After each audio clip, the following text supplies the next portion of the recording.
Welcome to Creatives Grab Coffee, the podcast on the business of video production. Creatives Grab Coffee is hosted by Dario Nuri and Kirill Lazarov from Labs Productions. Our goal is to share knowledge and experiences from video production professionals around the world. Whether you're a freelancer looking to start your own business or a seasoned business owner aiming to scale your company, this is the show for you. Join us as we develop a community of like-minded creatives looking to learn and help each other grow. Welcome to the business of video production. Welcome to Creatives Grab Coffee. Before we get started with the show, let's go over today's sponsors. Do you have a shoot in Toronto? Do you need crew or a strong production partner to help you with your project? Labs Productions is one of the top production companies in Toronto and your go-to video partner. With our strong creative skills and extensive network, we can help you achieve your goal. Labs Productions is able to offer you production services, white label services, or finder fees for project handoffs. Reach out to us on our website at labsproductions.com to learn more. My name is Miran. Welcome to Canada Film Equipment. We are a boutique rental house based in Toronto. We are here to help you guys out with all production sizes. Feel free to contact us to get a quote if you are a production house and you're looking for lighting, camera packages, or lighting and group band packages. You can see our contact information in the link below. We are more than happy to help you guys out.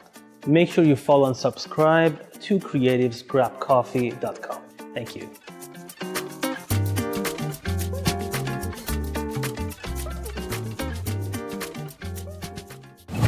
Hey, what's up, everybody? I'm Matt. Welcome to Audio Process. We are a boutique audio company doing location sound, sound design, post-sound, ADR, Foley. We service equipment. We do all your audio needs here in Toronto.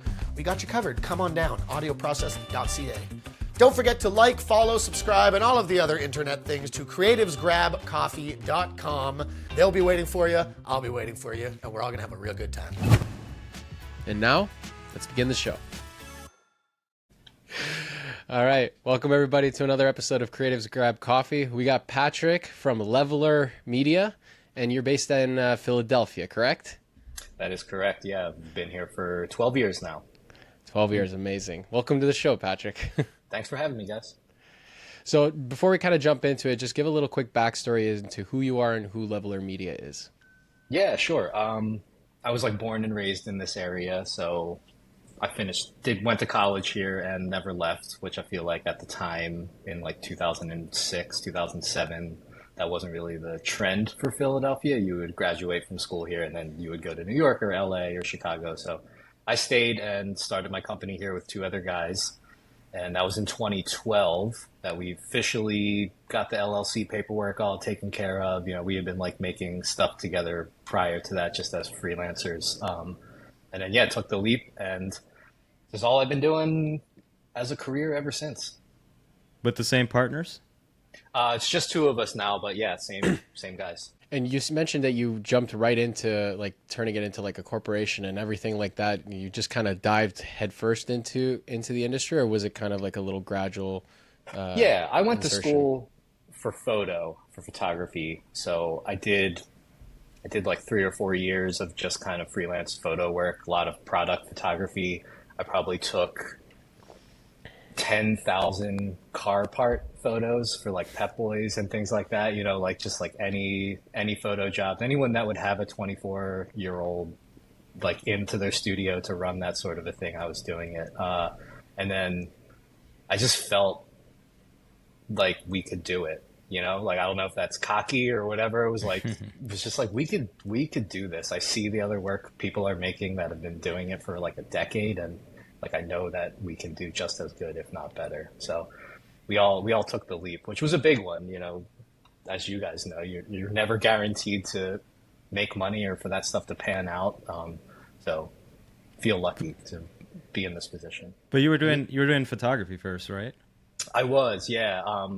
Video wasn't a thing, I'm in my 40s, so video wasn't really a thing when I was in school. I learned film on a Bolex camera, shooting film, and then I kind of noticed that the world was becoming Harry Potter newspapers. So anywhere that a photo would be was starting to become a little video, a little embedded blog video or something. I was I should probably learn video. and the Canon was just starting to make DSLRs that would do photo and video capable stuff. So that was like very entry level. You know, you could buy a digital Rebel and it could shoot 720 footage, and you were like, this is wizardry, this is magic. And like and that's kind of where really it started. Yeah, that time when all those cameras were coming out, like the early 2010s, it was almost like a Wild West or like a gold rush in a way when you think about it in terms of video production, because more and more people started realizing that, hey, this is something that can be more independent now, and there's a lot of possibilities. Who knows where it can go? So a lot of people were kind of diving into it, and we were part of that as well. It was around like 2013, 2014 when we really started dabbling more into it ourselves, and then it was in 2015 when Dario and I really launched forward to actually like start a company. Granted, we didn't go as headfirst into it as you guys probably did. We thought we did, but as you mentioned, not even close. It was like we were basically learning everything about the industry from the start at that point, even like just basic techniques and stuff like that, learning how to shoot, how to put videos together and things like that. Oh yeah, and I mean, things like that you're always constantly learning with, but it's like at least the very starting point. But like, since you've now been kind of into it with your business partner for a while, like how has the industry kind of like shifted from your perspective, like from back then to now? I think there's just a lot, like you said, that's just accessible now. Like we were even chatting about it before we started the pod, like podcast apps are like make podcasting super accessible. And now you're seeing a lot more of like that kind of content and stuff. So it just, video has become more and more accessible. Kids are starting to make like legitimate video work when they're like teenagers. And I see some of it and I'm like, yeah, in like 30 years, these guys are going to be like insanely good. So I think that's the biggest thing I have noticed is just there's a lot more one-man bands, a lot more freelancers, a lot more like people trying to make things, which is good. I think it pushes everyone else. It makes you have to be better. It makes you have to be a better business person and, you know, all of that stuff. Have you noticed that as a shift, and also the requests from some clients, agencies, or leads? Because we've noticed that with some agencies where they've gotten used to the idea of like, oh, let's get a video photographer hybrid and they will take care of everything on a shoot, which is really crazy when you think about it, like to put that much pressure. Like we had a lead recently reach out to us about doing this project where they wanted to get all these like 20 reels done for video content. So they had a lot of video content they needed done, and like 20 to 40 photos as well that are like edited specifically for like a catalog. And I'm like, this is a very, very unique set of skills that like to try to put it onto one person, right? Like, have you seen that too? We should also mention that we've only noticed agencies requesting something like this. When Yeah, it's like mostly direct to agencies. client, they doesn't come up at all actually. Interesting. Yeah. I mean, I definitely have noticed a trend in people wanting to pay less money for content. That's the bottom line. It's just That's paying normal. less. Yeah. It's Yeah, another way I mean, of paying less. Really, like when the pandemic stuff like really shook up the industry, you know, like at least here, we like physically couldn't be running sets that had 10, 12 people, you know, like we just like weren't allowed. We couldn't get that together. And if we did, it would have cost so much extra to have like COVID specialists and all the PPE stuff and like all of that and everything. And I think during that time period, a lot of agencies and a lot of clients were like, well, we can just hire one person to like make stuff in the interim while we're doing this. And then it just became like the default, you know? So like maybe that's part of it. I'm not saying that's all where it came from. I think a lot of it is what we were talking about earlier, where like, it's just, if you've got the passion and the time and you don't mind working a 18-hour day, like you can do a lot of one-man stuff yourself. I have zero interest in that. So I'm fine. Like when a client is like, hey, we'll start talking and they'll be like, here's our budget for what we want to look for. I'm lucky to be in a position where I can just be like, no, thank you. You know? And a lot of times I think that client or that person will then come back to us a little bit later and be like, yeah, it turns out you get what you pay for. So like, That's the best feeling. Yeah. So that's like part of it. But try not to turn anything down, really. Like, I'll try and find a way to produce if you want to make something, photo, video, animation, podcast, whatever, like, I'll try and find a way to make it happen in your budget. So, Yeah. I mean, it's, there's a difference between trying to adjust and allocate the right resources for the right budgets than versus, saying, yeah, we'll do all of this for your budget. It's a very different kind of toe you're lying or line you're towing. Sorry. Toe you're lying. I don't know. yeah, I mean, it's definitely, that's probably a big thing, for like doing this to teach younger folks or like newer folks into the industry. Like, ask people what their budgets are. Don't have like a hang up about being like, oh man, I can't talk money with them. Like, how are you supposed to make something if you don't know how much money they have to spend on it? Like, that's the best jobs that we do, the best clients that we have are the ones that come to us and they say, this is how much money we have. What can you do with it?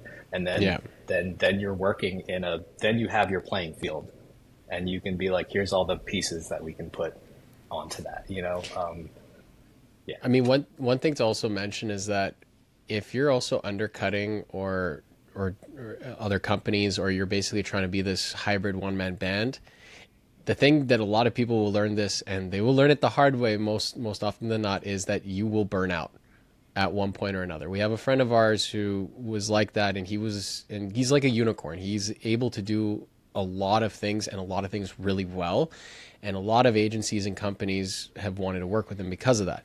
And what do you think happened after a few years of constantly being busy, constantly being overworked to the bone? He started getting burnt out. He started getting injured. And it's unfortunate to see, because that also kills your longevity in the industry when you start to push yourself that far really early on, because what you do to yourself in terms of burnout in your 20s is really going to give you like not a life expectancy, I guess, for your career, but it's like, you have a certain kind of expiry in terms of like how much you can put into it, right, over time. So you have to figure out sustainable. Exactly. And you really learn how unsustainable something is the second you have to hire someone else to do it, right? Because then it's like, oh yeah, I could do a 1 minute video and 50 headshots for $1,000, no problem. And then the second you're like, oh shoot, I'm not able to work that day. I hurt myself. Can't find anyone. And then it's like, how are you going to find someone to do that? It's like, not to mention, you're also categorizing yourself as that low budget option. So that client will never see you as anything more than that. And when you do try to like get a raise or charge more, they're just going to go like, well, I got you for that price, so I guess I can just find someone else that'll do it for that price. It's just devaluing the value of exactly. It's just creating problems for everyone involved. It's creating problems for them, and then for us especially, because they'll go use them and then talk to us, and then they're like, well, we're expecting that, and then we got to go like, hell no, man. Yeah, and look, like everyone's rates go up, freelancers' rates go up, everyone's rates go up, so a lot of clients, understand that. Bigger clients, bigger agencies are like, every year there's going to be like a little bit of an increase, and some people don't, though, and then you have to have that uncomfortable conversation with them where they're like, well, we got this same thing from you 2 years ago for this amount of money, and it's like, oh well, that was 2 that was then ago. That was pandemic. Is that still common? Because like everything's gone up so much since the pandemic that I think it's just become accepted that everything's expensive. Like if a Civic costs $40,000, everything's gone up, okay? Yeah. You'd think that. Yeah, you'd think that. I love it when we get pushback on stuff that's not even like profit margin for us. Like if we have to travel somewhere and I'm like, this is how much the flights were. And there people want to like haggle. And I'm like, this is how much the flight was. Like, I'm not flying out there for vacation. Like you're flying out there because you need me to be there. That's the stuff that really grinds me. Like when they're trying to haggle on just the logistics of it happening. And the one thing we also touched upon about how once, and this is like something that you kind of get reminded of this as you go on through your career, because like this, but then you kind of get reminded of it from certain situations you deal with leads, is where once you work with a certain client at a certain price point, they're always going to think of you in that kind of price range. The second they need something a lot larger, they're going to look elsewhere. That's just naturally how it is, right? And like that goes for companies too, not just that's what I mean. freelancers. Yeah. I'm talking about companies specifically. Yeah. I'm talking about clients, because we have an example of something that we did. Was there was this one organization that we worked with for a number of years, from like 2017 till 2021 roughly. And we did it was like a lot of education based content. They're an organization that doesn't typically have a lot of budget or anything like that. So we always tried to work with them to kind of get them something decent for what they were, for what they had. And we worked with them for a number of years, built a great relationship with the team there. And then we got a call, I think late last year. So during the pandemic, they kind of paused work, and then late last year, they finally got in touch with us again. We usually did like their annual conference. Event. Yeah, Event conference. Yeah. It wasn't massive, but it was something big enough where, like, you know, we would come in with like a few people, film it, record it, and promo video, and then like full conference video. So we got hired by the again to do it. And then a day before the shoot, I looked at I called Dario and I said, Dario, I just noticed that we're not doing the main conference. They had two. So on the first day would be like a big one, second would be like a smaller one. Yeah, just like a small, like, kind of like question period with one of the speakers. And then there's like, oh, that's odd. So we went and filmed it. And then at the event, they showcased this like highly produced promo video that was done for the conference. And turns out they hired another company to do that video and to do the conference the day before. And we talked to the contact there, and we were like, so wait, if you hired them, why did you hire us for this one, or why didn't you hire us for the other one? And it's like, oh, the communications people wanted to do something really big, so they wanted to hire some other company to do this. And they were like, how much did you guys pay for this? And they said, oh, this was like $35,000 when we were working with less than $4,000 budgets before that. And we're like, hold on, what? You paid $35,000 for that? And they're like, yeah. I'm like, that was terrible video. Like, it was bad. Like, in terms of what the value was, it's like, but that goes to show, in those people's mind, that's what your price point was. They weren't looking at the quality so much. It was almost like they were looking at how much they were paying for, and the psychological factor kind of came in, and that's how they kind of went about it. And then we just realized, all right, I guess that's it with this client. Because I think that's good to bring up. That's like a great thing for younger folks too, starting out. If you're trying to start your own company and you're just 2 or 3 people at the beginning, like, don't let people know that you're just 2 or 3 people at the beginning, you know, just straight up. I'm not saying you have to lie to them, but don't necessarily volunteer that you're just 2 guys. Because then, like you just said, in their head, you're just 2 guys. You're going to get the smaller budgets. You're not like a robust agency team where so much budgets for those giant agency teams and stuff goes to paying for the office they're in, and all the food that they eat, and all the giant, you know, meeting rooms that they have and everything. So, you know, the other part of that is also the contact you have, because we found this out a little later, but I think what happened with that client is that the head of that department got in touch with like the communications people at the university. Yeah. And the communications people have the money, right? They have versus like the specific department only has like a portion of that. So I'm pretty sure that's what happened. So I guess another 100%. lesson in that is like also know who to get in touch with at these organizations, because sometimes that specific department has pennies, and the other department, communications, usually has like the bags. So, I mean, communications, I would say we've done a lot of higher ed work. If you're looking, number one, I think it's harder to just fish for cold client work now also than it's ever been, because there's such a wash of people doing that, you know, like, I think about the amount of emails I get every day of like we could narrow it down to just people that do voiceovers. Oh my God. I probably get 10 emails a day from people that want me to hire them to put me on their roster to do video stuff. But like, finding places within companies that are going to have the budget and are looking for the work that you do, you know, the alumni associations. Here's a little inside tip. Almost every school has an alumni association, and their whole job is basically fundraising. They have budgets. Oh, interesting. They have budgets. Let me write that down quickly. Because their job is to make the school look good and to get people to want to donate, So Oh like that's yeah, an that makes avenue. sense. Yeah, so there's definitely, you just learn these things working with people, and again, keep an eye on what their titles are, what departments they work in, and those are the folks that you can then like, hey, if you guys are ever looking to do something, we can help out with that. The biggest tip I got was the communications department has all the money versus the marketing department. Because I always thought it was marketing. Like you do marketable content, it would make you go sense, straight right? to Yeah. marketing. Yeah. And then I found out from another person, it's like, no, you got to go to the communications people. I was like, oh, They give the marketing people their money. the money. That's the Yeah, difference. that's what they told me. And I was like, oh my God, that makes a lot of sense now. Yeah, but just sometimes you just luck into it too, It's You timing. never know. It's a lot of Is timing. such a huge Yeah. thing. We've been doing this for myself, outside of the company, 20 years. I've been doing media creation in some form or another, and like sometimes you just hit right. Like someone has budget they need to use.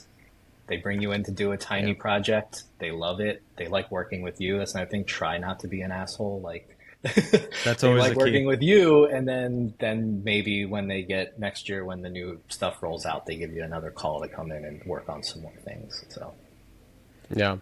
And it just goes to show, like, the main lesson from before was just that, sometimes it's if you get a client at a certain price range, it's going to be very hard to convert them into a higher one.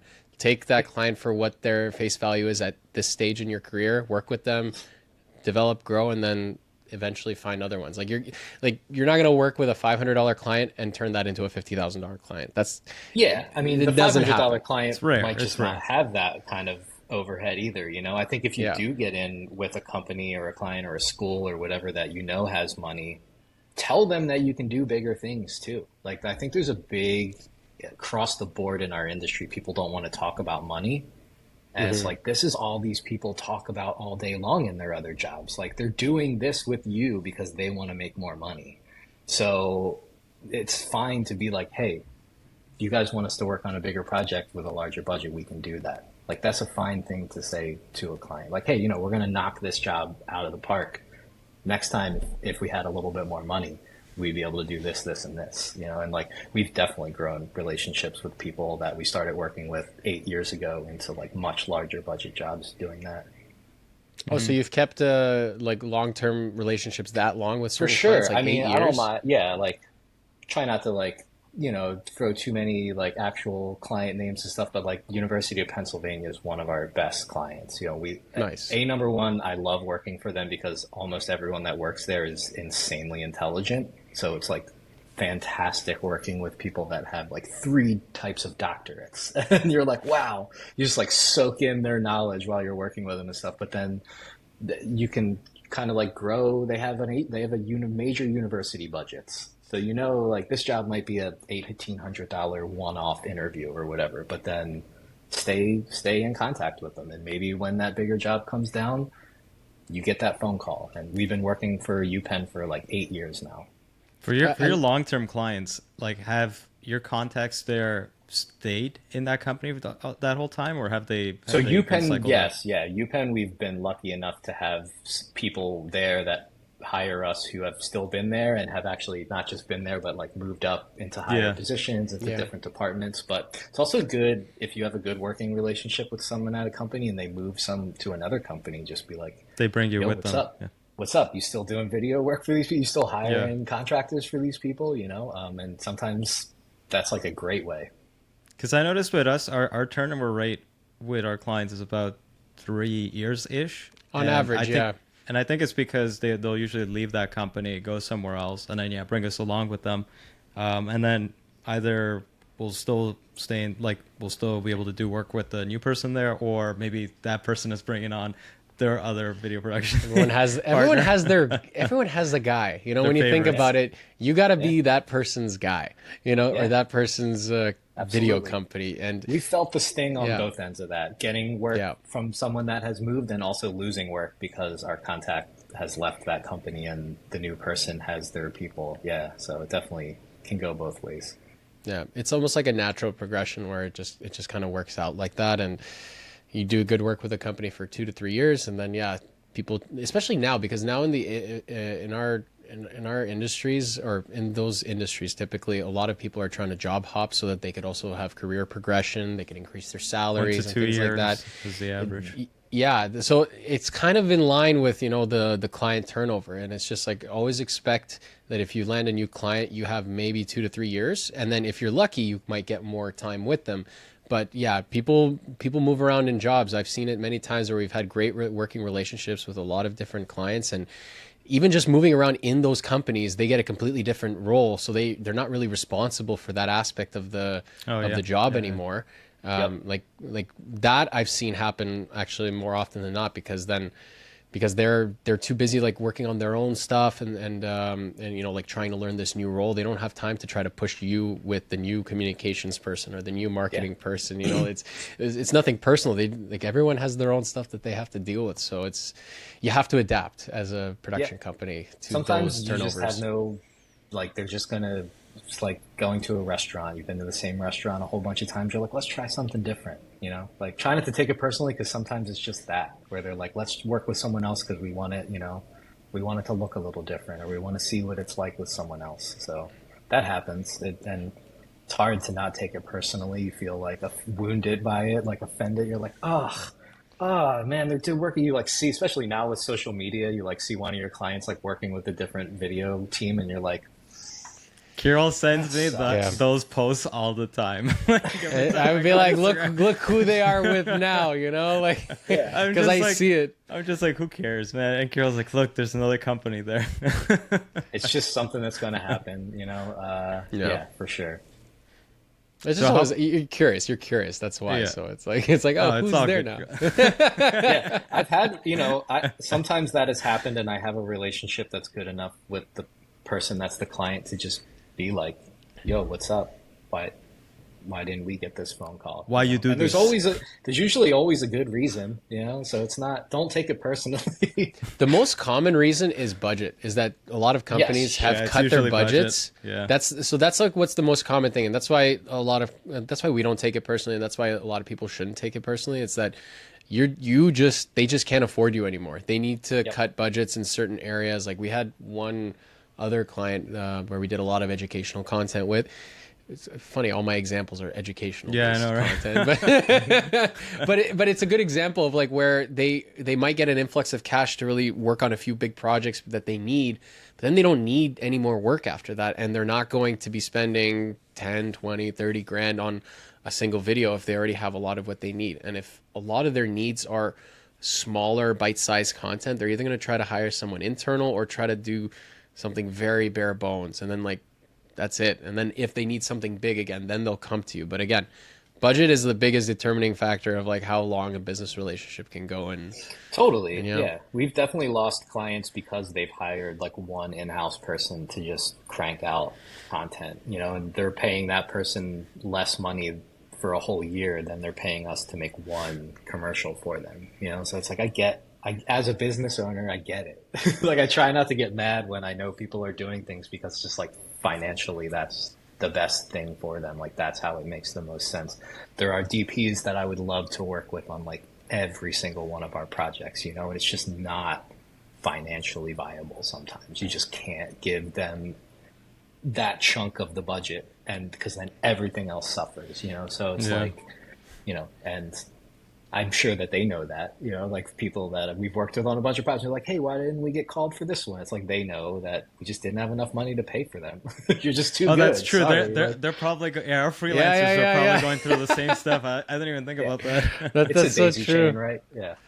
Especially when you have a list of your go-tos, it's like you're not able to give it to one of your main guys. It's like either, well, some of the time it's like, you know, they're not available too. It's like, you know, the project was not that big enough that we needed to bring outside help, especially if you have like people within your team that can handle a lot of aspects of it, especially if the budget is very tight, and you want to make sure the company is also profitable at the same time, right? Like totally. That's the biggest growing pain in the beginning. Yeah. My goodness, man, I can't tell you how many jobs we did where like at the end of everything, I was like, oh, we made like $100. Like, Oh, yeah. you know, because like I the know whole that. I budget know that goes feeling. into like, you know, you want it to be good, especially in the beginning when you're trying to like build your visual voice and like build that collection of work that you can then use to get other work. You want it to be as good as it can be. So there's like definitely that fine line of, well, we lost money or didn't make any money on this. Was it worth it to get this final piece that we can then shop to other clients or show in a meeting or add to a pitch deck? Yeah. It depends on the project as well. Like you shouldn't be losing money on um a quarterly report video, you know. Yeah, no, exactly. Yeah, right. You don't need to be hiring Roger Deakins to be shooting that or anything like Imagine. Yeah. that. Yeah, Oh, I mean, he'll look, make it I remember the beautiful. first time someone gave us $5,000 to make like, oh my God, it was like 11 final deliverables or something like that, but it felt like we won the lottery. You Oh, know, yeah. we were like 25, like we were like, man, these guys just gave us this money, you know, like we only had like 2 examples of commercial work at that point, and you're just excited to do it and do a good job and hopefully keep them Until you as a start client. editing. Oh, well, look, I make no bones about editing is punishment. It is a punishment job. You have to be a certain sort of sicko to love editing. Find yourself a really good editor and like make that person your world and your best friend and hang on to them and be good to them and send them flowers and do all that Flowers. stuff. 'Cause anyone that's like sat in a dark room for 4 days and then had a client be like, no, this isn't it, like knows the sting of editing. Yeah. Yeah, and it's not easy also communicating that too. It's like when it's like, oh, that's like this isn't good. We have to redo it. It's like, oh, fuck, now I gotta tell them about this. You know, it's like I gotta Yeah. reiterate this. Yeah, it's tough. Or you'll spend like a ton of time on some like cutting something and they'll be like, we don't like this music track. And you're like, well, it can't just swap it out. The whole piece is cut to this track. You know, like, but stuff like that. As an editor, you're just like, it's easy as a producer to just be like, yeah, we'll swap that track out and we'll find something else that works. And then the person that was editing it is like, What have you done for those situations when like there's been like pushback on the music? Because normally what we do is like we go into it already having chosen the song with the client, and very rarely after we switch to It's very rare. that process, like have they wanted to change a song. it depends. It's on a client to client basis. There are some people I know that will be like, number one, I think just the music that's in our work is something we take very seriously, and it's something that I think gets overlooked by a lot of young filmmakers or video makers. They're just like, I'll just grab like a canned track off Artlist and throw it in there and it's great. And like, you can make the crappiest video like 50% better by just putting a track in there that like hits and feels like the right mood and is catchy and is like good. And so we put a lot of time into that before we even start doing anything. We don't always share that with the client first, because sometimes when it's disjointed from the imagery, they can't conceive of it. You know, another learning curve thing is realize that a lot of people that don't have a creative mindset or a creative background are not going to be able to visualize things or not be able to like understand these two things together will become this thing. So we will wait a lot of times for the rough cut for them to hear what the track is. Interesting. But it's always, you know, it depends on how much of a, like actually how brutal I think it will be on the editor to have to swap. You know, I'll make a fight sometimes for an audio track of being like, no, trust me, we listened to 400 audio tracks. This is the best one for this project. Like, let's sit with it for another day. Like, that doesn't always work, but sometimes it does. So I have a process. I have a process for that, like in terms of like the music selection. It really is like a skill that you have to develop over time, because it's like you have to hear it. And the one thing that a lot of people don't realize when they're picking this music, you also have to feel that it works. You know, it's like when I'm picking music for any of our projects, I have to kind of have like a little bit more of a connection than just, oh, that sounds good. You know, it's like, I can feel that this is how it can go. This is where it can go, like the potential, right? And to your point, it is a challenge sometimes when you only present them with, this is the best song ever, right? So what I do, I try to find 3 of those at least 3 of those songs that either one I can make work for the project, and it's going to hit those same notes in effect. This way, it gives the client it's not an illusion of choice, but it's like you're giving them choice and options, so they don't feel like this is like the only thing and we have to look for something else. And then you can obviously give a recommendations like, these are the 3 best ones. This one I think is the one that works best, but we can make either one work. Most often, like 80% of the time, the client will go with the recommended song. Yeah. And then there are situations like something that happened last year where it took an entire month for a client to really boil down a song that they really wanted, where it's just, you sometimes get hit with some clients where like they have like one time, sometimes. Is this the one Don't, you're yeah, talking to? yeah. Don't like that honestly, Kirill, is a specific like one, like that's what I'm saying. Those are outliers. I'm joking that there are outliers out there where it's like a very big outlier. I presented so many songs. And no, but that is a particular type of thing that doesn't happen often. But yeah, I know. One thing that's rare. Some clients are just that way. They're just gonna try and feel like they need to get their money's worth out of it. No, it's not even. It's not even that. It wasn't even that. It's just. I think we knew going into that project it was gonna be very, like. Yeah. Anyways, that situation doesn't happen often. I know. I was just joking that it's an outlier. I was just joking that it was. If you're in that situation with that type of client, you knew going into it, because we knew going into it was going to be like that. But it was one of those things where like we needed something with a portfolio. But one thing we do for this, an easy thing for people to be like, I don't like that. We do. We also like they know it. We also present it with the storyboard. So like we kind of let them listen to it as we're presenting the storyboard as well, rather than just here's the song, listen to it. So there's visuals attached to it, and then by then we are hoping that their creative side gets unlocked a little bit and they can kind of see the video. Yeah, and like usually that's the hardest part, is when you get the skeleton right is I feel like the biggest hurdle that you have to get with a client. Once you have the skeleton for the video figured out, the meat is easy to adjust in terms of the content. You could always like move it around a little bit, adjust it, make it fit and work.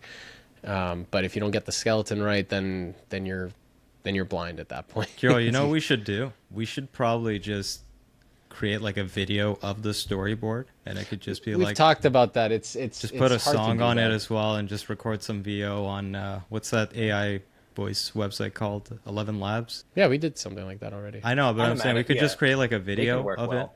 Yeah, just do like the images on the video with the VO, with the music. That could probably be an easier way of showing them. Yeah, depends on how much in depth you can go with the pre-production, depending on what it is. Right? Yeah, it'd be quick. You just put all the images on a timeline. Put the song, and then. Anyways, just mental note for later after this call. We'll talk about it. We'll see. We'll see. You were saying, Patrick? I was just like, we used to go like all out too in like pre-pitches and things before we knew even if we were going to do the job and stuff a lot of time. And how I think I got involved on that amount of work. How developed would your pitch get? We've pitched on some very large projects where you're working on a pitch for like 2 weeks before it's presented, and then not only is it just one concept, a lot of agencies will want like, give us 3 concepts. And you have like, you're up against multiple other people that are also bidding on the job. Like that's the kind of stuff that really burns me out, is when I like put a lot of mental effort and thought and creative energy and like my soul into pitching a thing or like building ideas that we think are great, and just you never ever had a chance out of the gate. Like sometimes an agency just needs 3 bids to show to the client. They already know who they're working with, and you just never had a chance, and like those are the ones that really sting. Like I never know for sure when that's the case, but sometimes you're like, we did it, like this is so good, and then you just don't hear from them, and then like a week later you're like, hey, what's up? And they're like, oh yeah, sorry, we went with this like other company. It's like, do you ask you just knew you were going to do that right out of the gate, so you just wasted like 2 weeks of my life. But do you ask them when that is the case? Because Dario has asked many times when we've pitched on projects like that, and they've told us either it's like, oh, it was between us and one other person, or it's like, oh, we had someone. I don't even ask anymore, Kirill. But we did it at one point. We used to ask just out of curiosity. Now it's just Yeah, I have before. I've never asked afterwards, just because I feel like it is what it is at that point. There's no reason in like mucking it up. I have asked before to people that we had pitched like multiple jobs to and never gotten any of them. Like I have been like candidly sidebar chat like, are you guys just asking us for these every single time because you need 3 bids and you know that you're never going to give one to us? You know, like you call it. This has been like multiple times now where what like they say. it's not. And the answer was no, and I believed them. But you know, a lot of it comes. They're not going down to say to, yes. They're not going to say yes. Exactly. They're never going to tell me like, oh yeah, I've just been wasting your. But like, who's pitching your bid to the client? You know, in those situations, we're not the ones that are in the room with the client showing them the pitch decks we've put together with the director's treatments and like all that stuff. You know, it's like who, and if that person has a horse in the race, they're like not going to give you the same pizzazz that they're giving to the people that they want to do it. You know, so like that's another one. You just have no control over that. You got to pass them an envelope next time you ask them candidly. I mean, pass them an wouldn't envelope. surprise me if that goes down, but like, yeah, I don't know. So it's a tough thing. You just we're in an industry that can hurt your feelings pretty easily a lot. So you get a thick skin. Yeah, Patrick, here's what you do next time with that particular lead. When they ask you for a bid, you create a PDF document with just like your company logo on the title slide. The next slide is just literally is like 50 grand. Then the next slide is thank you. And see what they say. It's like, and then it's like, you want more in depth, then reach out to me again. Then you'll know if they're actually curious. No, you want to know a way? You send them the previous one you sent and just change the numbers. Yeah, See if I mean, they look, say I anything. definitely. That's how you know if they looked at it. Gotten more in the habit of like, here's a really great template for what we're trying to do. Like, let's just, you know, rearrange like pieces and text inside of this to make it fit what we're doing. That just comes with doing it a lot. And you like you find out what works and what doesn't work. Like, hey, this is a pitch deck that has been successful for us. Like, let's just repopulate this with the new content that we need to be doing. That's what we do. That's an ever evolving thing as well. It keeps improving with every pitch you do. That's the good thing about these templates and working off of one. That way you see what's working, what isn't working, especially when you're presenting it to a lead or a client, what you find is important, how much you should focus on certain aspects of it. You know, it's like, oh, you don't need to show them like 10 examples. Here's like 2 or 3 really good case studies that are relevant to the project that can showcase what is possible. And then, just go forward with that. Yeah. But there's never one pitch that is going to be the greatest pitch of all time. Your best pitch is your next pitch. That's the best way to look at it. Yeah, for sure. And like, don't be afraid to show other people's work and be like, we want to make this thing. Yeah. You know, I've like, thought about doing that. I always felt weird about like, because then does that work for you? Have you done that? Yes. It works, huh? Okay. Yeah, Well, because Dario, you're it's not the always same- going to have like a 1-for-1 for what they're looking for. Yeah, I know. And sometimes you show them things that, again, a lot of people in certain jobs don't have that creative like expansion, you know? So you can show some people a video and be like, I want you to like just look at the visuals in this. Don't worry about the content is different. The music is not right. The mood is not right. But just like look at this filmmaker, this DP's like footage. This is why we're showing you this example. Some people can't do that. It is what it is. They just can't do it. So sometimes it is very beneficial to just go find something that's almost a 1-for-1 that they're looking for that you have not made, but you think is good and you can do it in the budget. Tell them that. Don't lie. Don't be like, hey, we made this, but then be like, this is what we would like to do for you guys. And that definitely, you can bear fruit from that for sure. I mean, when you think about it, you're also, whenever you're putting together storyboards and you're using reference images, especially from websites like FrameSet or anything like that, to kind of like showcase, oh, here's a wide shot we're going to shoot for this. Here's a medium. Here's a close-up. It's a lot easier to go and find those reference images on these websites than to literally go through all your videos like, oh, here's a wide that we can use, and then screenshot that, adjust it, save it, put it, you know, you have to find ways to efficiently pitch in terms of ways to save your time. Like, you shouldn't be spending like weeks on one pitch. Like if you're able to figure out a way to pitch at least 1, 2, 3 pitches a week, you're increasing your odds of also getting more jobs as a result. So depends on the project size, Kirill. Like if he's doing like big commercial stuff, then like you do have to put a we're- little bit more of course, of The client I was specifically talking about, where I felt like sometimes we just never had a horse in the race. These are like $100,000 commercial shoots where it's high level stuff. Yeah. For us, it's all like relative. more, it's all relative. Yeah. Yeah. For us, it's more like middle of the road stuff. So it's like a lot fat. Like our how quickly it takes us to create a proposal is fairly fast, because again, I'm just swapping out like case studies and just some other project information, then like the estimates, right? But I actually just remembered, what I'll do is I try to get their competitors out of them during the intro calls and everything, and then I might pull references from their competitors into like the pitch, just so they can also see like, oh, okay, so and so is doing this, we can do that, but with our style, essentially. Or better. Or it's like, this is what they're doing wrong, here's what you can do better, and then stand out from them, right? Which is a good way to kind of... The one good thing about doing that also shows the client that you've done your research, you've looked into them, you've looked into their industry, and they might be a little bit more inclined to trust where you're coming from when it comes to suggesting things, because then it's not like you're just... it's not like you're just pitching blindly. Be a little careful with telling people what they're doing wrong, because I've seen that advice a lot in like pitch things or... Oh, no, or not like the lead. Stuff.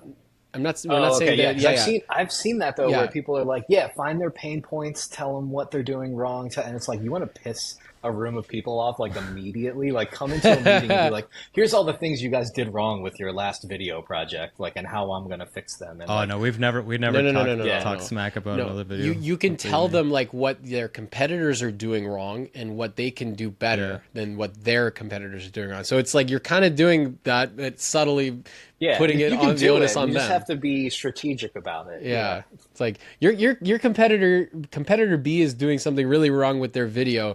What we suggest is doing something like this, which will really blow them out of the water, and then they'll be like, "Oh yeah, let's blow them out of the water." Most of the time, what we're saying is like, your competitor is doing this and you're not.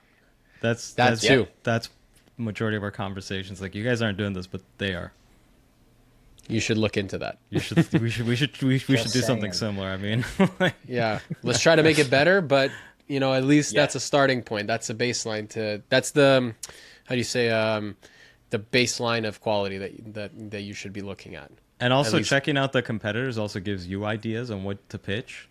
Oh yeah. As you can see, it's like, oh yeah, they could do this type of video. I didn't think about that. Great, let me add that to the list.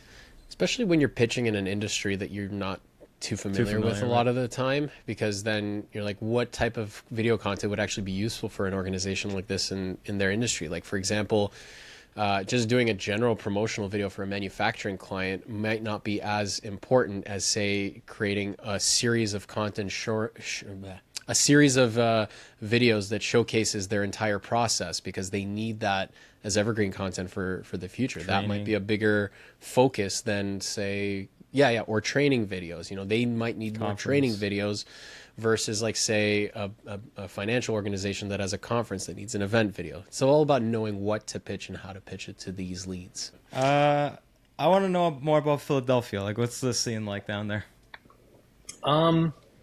It's getting healthier, like I said, in probably like, 05 to 08, if you were at one of the universities here getting a creative degree in production or whatever, you almost certainly were then going to move to New York or LA afterwards. Like, that was just kind of the pipeline. And a lot of people just are here now, are staying here. I think the population of Philadelphia is like exploded since I graduated college. And it's just more accessible to do video work now. So we have like a pretty healthy community of folks, freelancers, agencies, like all the way from like the very best people that are working on $1 million budget stuff down to, we need someone that can do the one-man band, like, $1,000 in a day job. So there's just a lot more of it, which is more competition for us, but then it's also more freelancers that can work with us and more clients that are like, hey, we don't need to go to a New York or an LA agency to make a thing. We can hire someone that's closer to home. So that's been great. What are some of the industry, like more dominant industries that you work or that need video in Oh, I mean, Philadelphia? eds and meds, man. Philadelphia is, I was talking to Dario about it. Like, Philadelphia has, it might be the most universities per square mile of any city in the country. So we have like an insane amount of colleges and universities in this area, and which comes along with them, almost every one of them has a hospital attached to it. You know, Jefferson, Penn. Oh, wow. Interesting. So they all have like massive, you know, that world. So there's a lot of eds and meds, healthcare stuff, if you can get into that. We don't actually do a ton of healthcare stuff. We work with universities on like STEM projects, you know, science and education and stuff like that, but it's not like healthcare based, which I kind of like.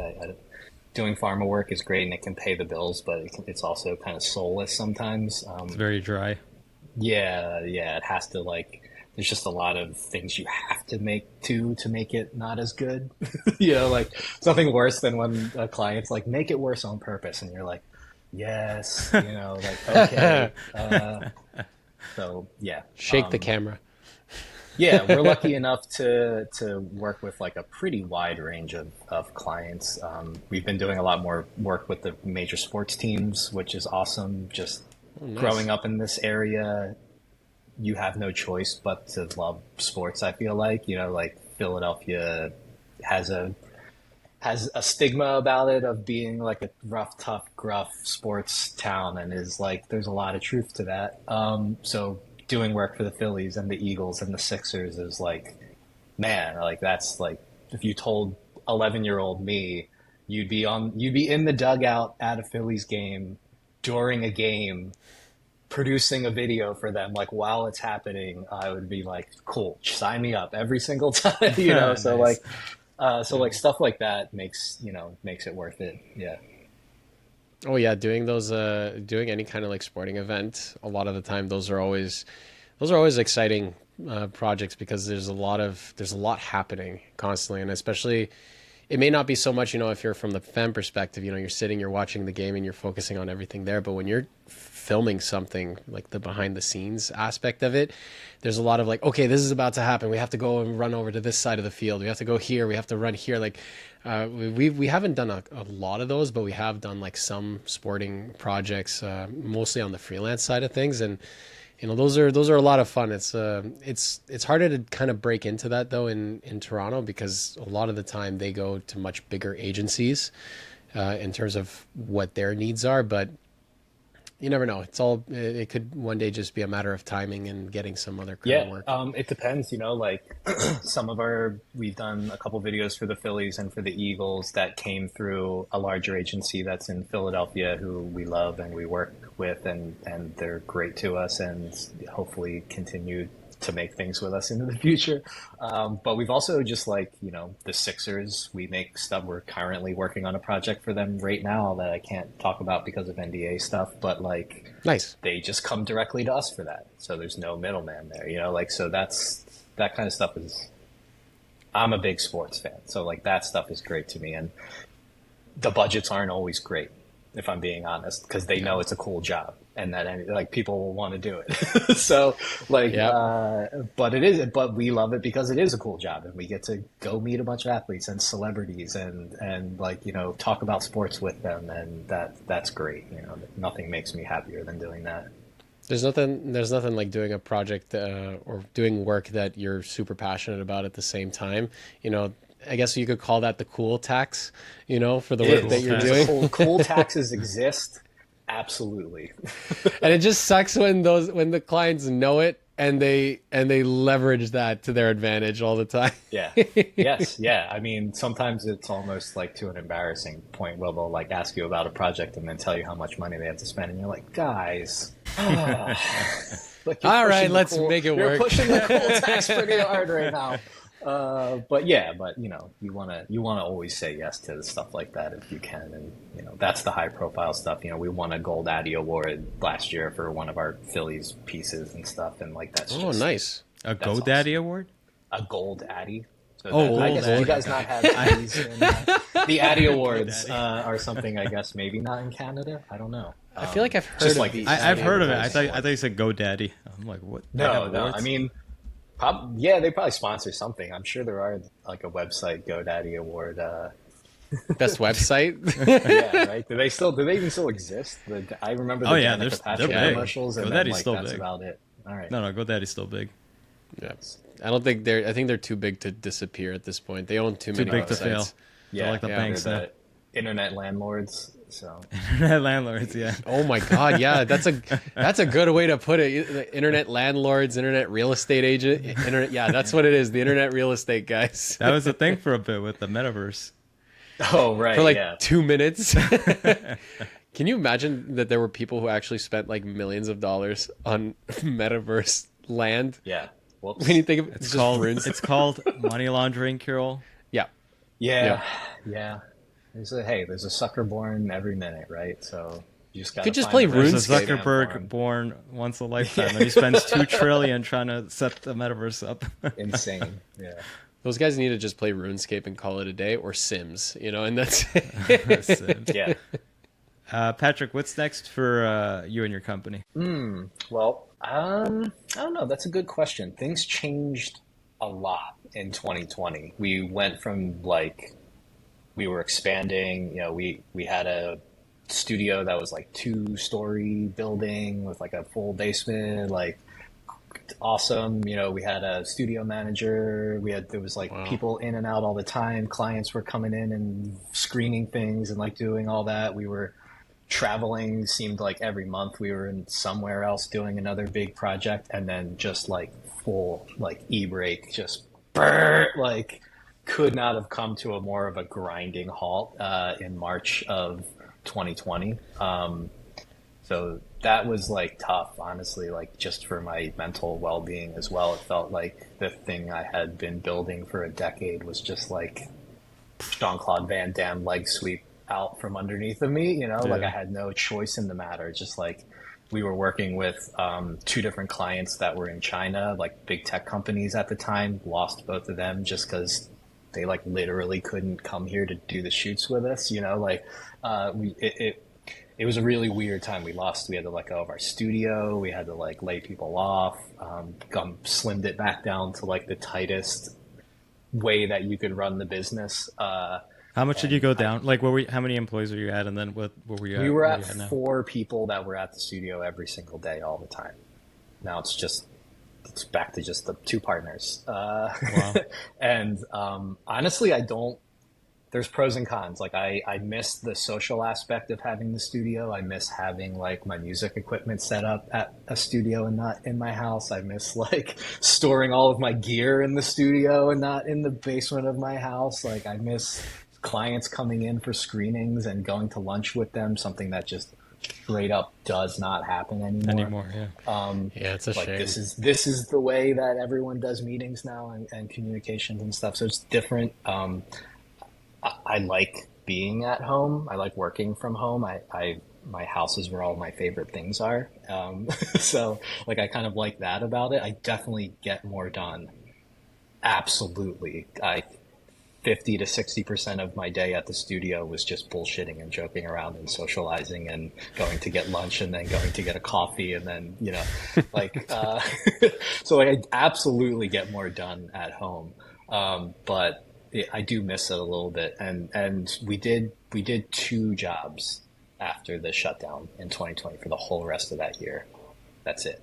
Yeah. Only 2. It was Wow. rough. 2. We were in the Yeah. same boat. We were in the same I mean, we boat. had a few minor ones, like I think we had maybe 2 or 3 like decent proper ones. jobs. It was everything. 2 else or was 3 tiny. decent ones, and everything else was just like little quick, come shoot here for half a day or come Yeah. shoot Yeah. here, and you Yeah, did we what had, you like, could. right, exactly. We were taking like any post work we could get, sort of a thing, any little thing, but then we only did like 2 proper shoots from the whole rest of that year. And like I would say like not until honestly this probably halfway through last year into this year has it felt like we're kind of back to the pace that we were at before Oh, wow. everything shut down.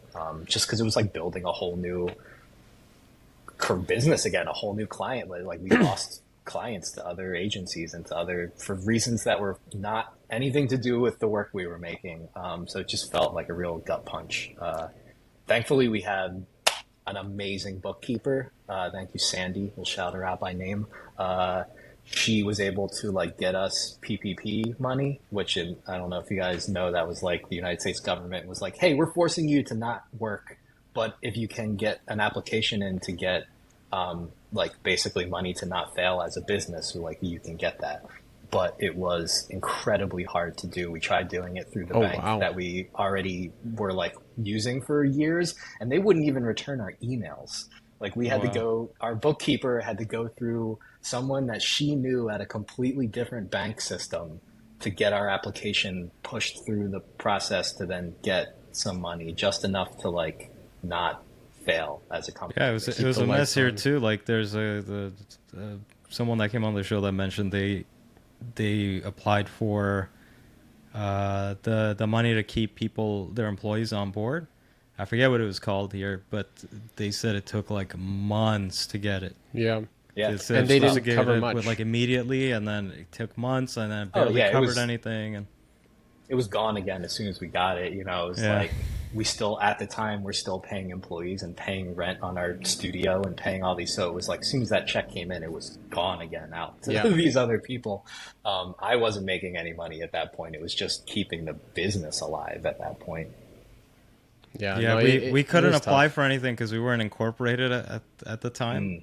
And I was like, fuck, if only we did it like in 2019, we would have been good. But the funny thing is 2019, like you said, like we were on our way to doing that, and we were growing, but then the pandemic just shifted everything. And we were plateauing in 2018, 2019.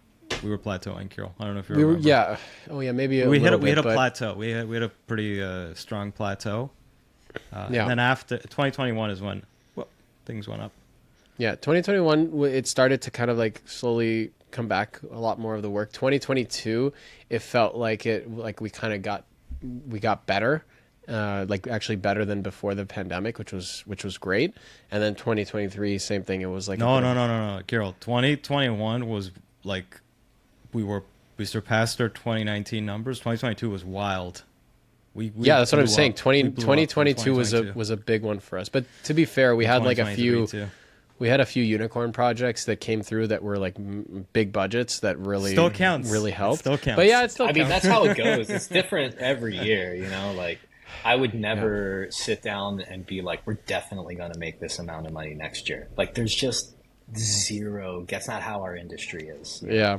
I still am trying to convince myself to not be worried when it's been like 3 weeks or 4 weeks and we don't have like a new like pre-production thing getting ready to happen, you know. I'm like, all right, this is it, like pack it in, start looking at full-time jobs at other industry, you know, like other, you know what's crazy, you've been running your business since like you started in like 2006, and that's still like something you experience where it's like it's been like 3 weeks, nothing's come in. Like wow, it never goes away. It happens every year. Yeah, there's always a lull. It's never at the same time. I would love to try and like be able to predict it. Sometimes you can like suss out in other industries when they're getting their new budgets at the end of a quarter, or like when they need to use all their money, because then you'll get hit for like 4 projects all at the same time. So like we've kind of learned to like read the tea leaves a little bit in that sense, but there's just no way of knowing, you know. Like last October, we did like 3 major jobs. I was ready to like check out for like a month. It was like I was flying all over. I was in so many different time zones. I was like, man, I'm so tired. Like just like in a 3-hour rental car drive by myself, like listening to the Beatles station on like the XM Sirius radio, just like trying not to have a meltdown. You should have been playing that Pink Floyd song, Money. That's right. That's you always think about in the back of your head. You're like, it'll be over, and then you'll have the money, and just think of the paycheck. You'll have the final products, and you'll forget about all the pain and like time and sleeplessness and like all the stuff that comes along, like that goes by the wayside, and then you just remember the good stuff. So It's funny because it's like when you don't have a lot of the work coming through, and it's like all of a sudden you have a lot of free time, or it's like it's not as stressful work wise, but you're stressed about getting work. You're thinking about getting the work, but then when you actually are super busy with work, you're like, oh man, can we just have like a week like in January where there's like nothing, but without the stress of thinking that when am I gonna get the work, when is the project's gonna start coming through. It's kind of wild, but that's our industry. That's what we've chosen. It is. We got to live with we've it. signed up for. Yeah, sometimes you're doing 4 jobs at the same time. Sometimes you're hoping that someone sends you an email asking you to do work because it's been a bit. So like that's the the way it goes. Save your money, kids. Like that sort of a thing. There's no guarantee that next job's like coming down the pipe either. I always try and remind myself that. So stay hungry. The one good thing though is that that it's exciting to not also know, because then it's like, oh, I don't know what my next project will be. It will be interesting to see what it could be, right? Carol, it's not exciting, okay? We'd much rather know. And I know we'd much if I was rather him and I had know, but employees, I'd want to know 10 years in advance what's coming in. yeah, but I'm also especially when being you're on the hook realistic for that other that's people, yeah. Yeah, but also at the same time, it's like, that's not realistic. So you got to try to look at the positives there and there when possible. Trying to be positive, bro. We all want to know what's coming in tomorrow. I know, but come on, it is what it is. You're not going to know. So go with the aspect of what could it be. It's hilarious. Okay, I think we should end it there because it's already been an hour.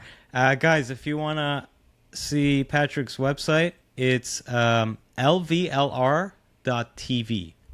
So leveler.tv, but just LVLR. Take all the vowels out. Exactly. And what are your socials? Same thing. My Instagram is just my name. If you're looking for me personally, it's just Patrick Lee Blake. Levelers is leveler_media. With the vowels or without the vowels? With the vowels, spelled all the way out. Yeah. Should have kept consistency, I think it was probably taken. I think it was probably gone. Yeah. Okay. Gone. Anything that's shorter on any kind of social channel, it's gonna be snatched up very quickly. Yeah. I've noticed. Man, talk about tech regrets. Like I was one of the first people to get a Gmail account. I could have just had patrickblake@gmail.com if I wanted it. But I was like, a child. So I was like, how about something cool like noform@gmail.com? And now I get all kinds of insane emails, especially from like school administrative boards that are running tests on systems where they put noform@gmail as the test email. And I have to tell them like, hey, you just gave me access to the personal information of every teacher in your school district. You could probably take. You could always sell that. You could always sell that information. I could blackmail them, but that has happened more than once actually. That's wild. Which is crazy. That's terrible security breaches right there on those organizations.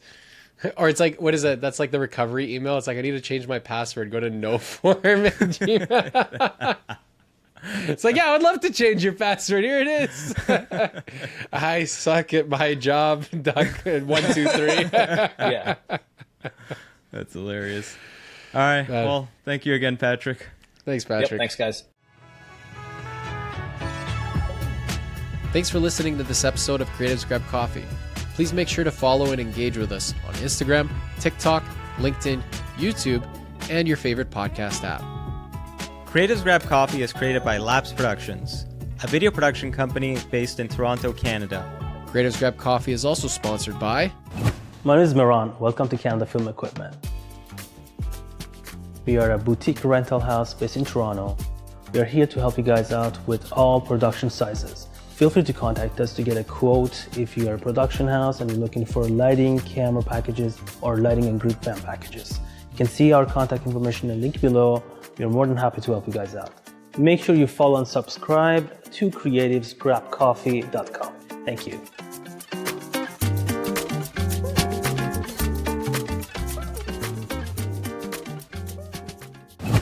Hey Hey, what's up, everybody? I'm Matt. Welcome to Audio Process. We are a boutique audio company doing location sound, sound design, post-sound, ADR, Foley. We service equipment. We do all your audio needs here in Toronto. We got you covered. Come on down, audioprocess.ca. Don't forget to like, follow, subscribe, and all of the other internet things to creativesgrabcoffee.com. They'll be waiting for you. I'll be waiting for you, and we're all going to have a real good time. Thanks for listening, and we'll see you on the next one.